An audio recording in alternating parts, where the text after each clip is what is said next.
Patuloy pa rin iniimbestigahan ang naging sanhi ng pagbagsak ng Super Huey helicopter sa Agusan del Sur noong Lunes. Pasado alas 7 kagabi nang lumapag sa Villamor Air Base ang C-130 aircraft na naghatid sa 4 na labi ng airmen na kabilang sa mga nasawi.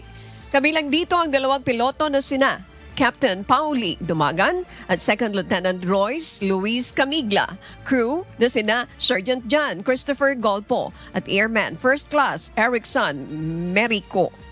Nauna na ang ginawaran ng Heroes Honor at inihatid sa kanilang probinsya kahapon ng umaga sina Sergeant Evis Sijob sa General Santos City at Airman Amir Kaidar Apion sa Zamboanga City.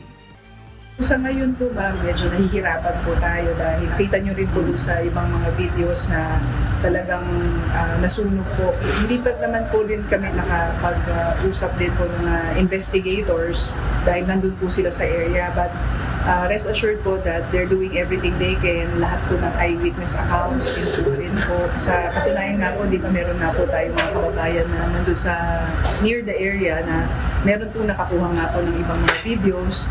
So maaari rin po nating pag-aralan po iyon.